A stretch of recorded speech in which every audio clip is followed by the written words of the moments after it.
আসসালামু আলাইকুম ওয়া রাহমাতুল্লাহি ওয়া বারাকাতুহু।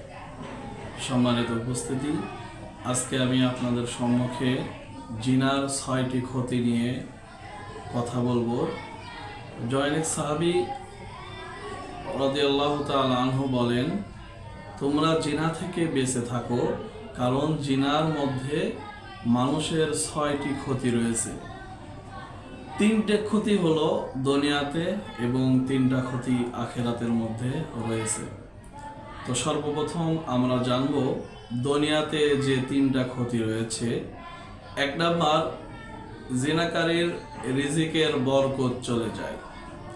২ নাম্বার, জিনাকারী যাবতীয় কল্যাণ থেকে বঞ্চিত হয়, অর্থাৎ ওই ব্যক্তি আল্লাহ পাক রব্বুল আলামিনের সমস্ত কল্যাণ থেকে বঞ্চিত হয়ে যায়। ৩ নাম্বার, জেনাকারী সমাজে ঘৃণিত ব্যক্তি হিসাবে পরিণত হয়ে যায়।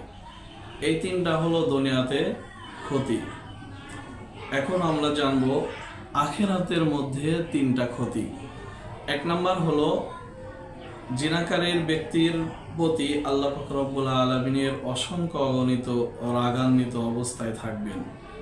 ২ নম্বরে, তার জন্য আখিরাতের হিসাব কঠিন করে নেওয়া হবে। ৩ নম্বরে, তাকে জাহান্নামে প্রবেশ করানো হবে। জাহান্নামের শাস্তি হবে বড়ই কঠিন।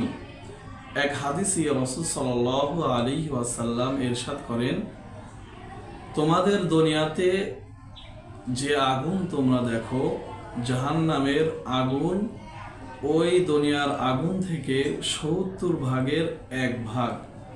আল্লাহ পাক রব্বুল আলামিন আমাদের জিনার মতন খারাপ কাজ থেকে যেন আমাদের সবাইকে বিরত রাখার তৌফিক দান করুক।